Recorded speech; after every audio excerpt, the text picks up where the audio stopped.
And there's that Bahiopsis reticulata again. Just looking so slick.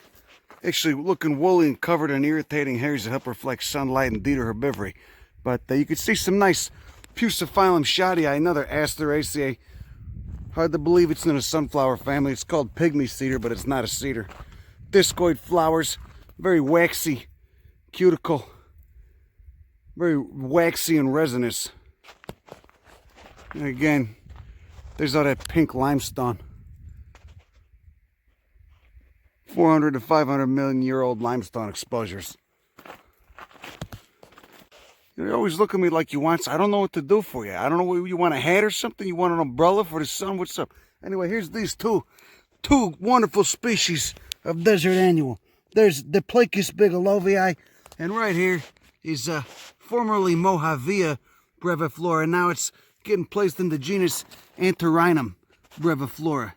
And this is a rather large patch of it.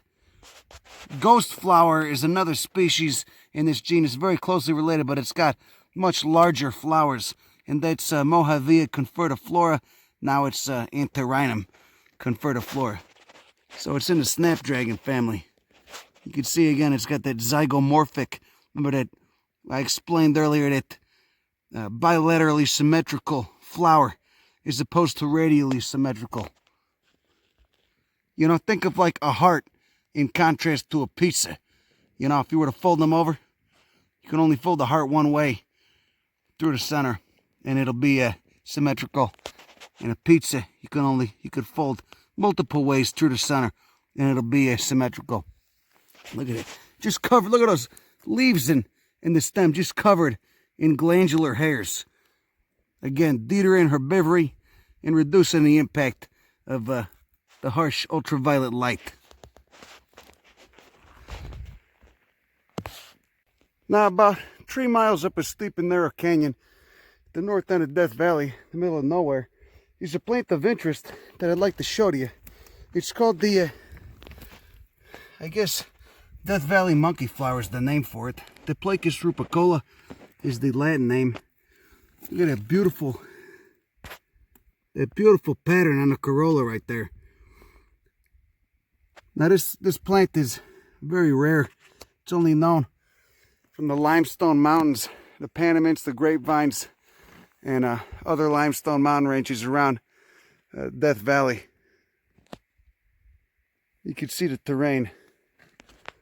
Anyway, it's supposed to grow mostly out of rock walls. So I'm gonna head up there, see if I can find. So there you go, there's a couple more hiding out in the crevices, in the cracks. Actually, this one's rather fully exposed. Look at those leaves.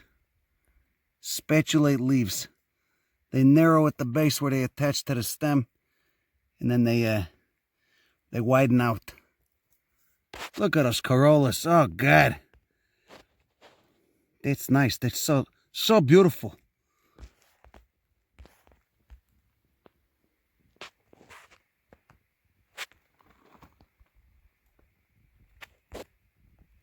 Such a rare little bastard too.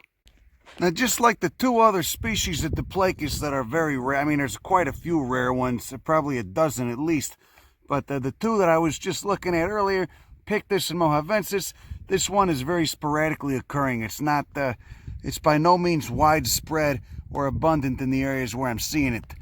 And again, that begs the question, why? What disperses it? Is it rodents? Oh look, there's one that didn't flower yet.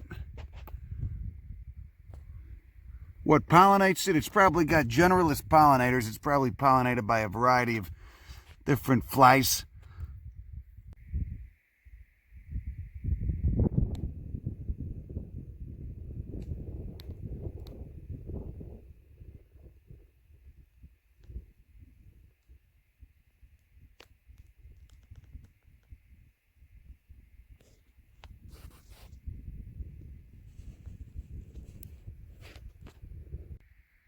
So basically, it seems like they're only going to grow in areas where they get just the right amount of sun and just the right amount of shade.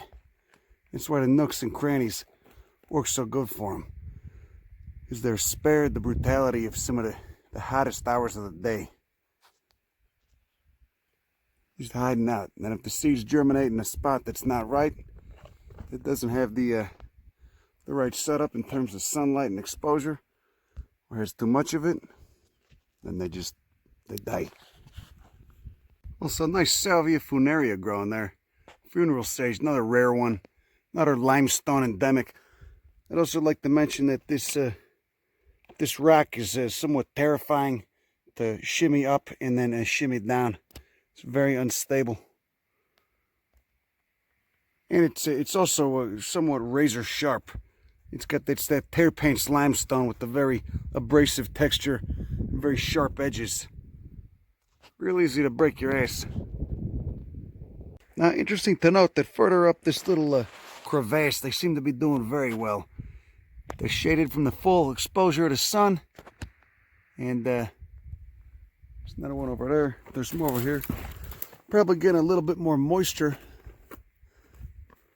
And then, since it's kind of a wash right here, but then they're also probably benefiting slightly from this soil crust, this algae right here, this lichen, which both helps to retain water and then holds the slope intact, the substrate intact, and if it's got cyanobacteria in it, certainly adds nitrogen. I don't know if that's what's going on here. Lichen, of course, being a symbiosis between a fungus and either an algae or a cyanobacteria, and sometimes a yeast. There's a Echinocactus polycephalus up there. Some massive ones.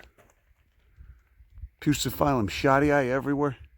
Now, everything I was just saying seems to be complete bullshit, because here on a south-facing slope, they're growing fully exposed. No nooks, no crannies, no crevasses. Just growing right out of the crack. Now, how does a plant grow right out of rock? How does it... There's no soil there. I swear to God, the goddamn monkey flowers are some of the weirdest. I don't understand. They're some of the weirdest little annuals. This genus. This Myriopterus perrii, little desert fern.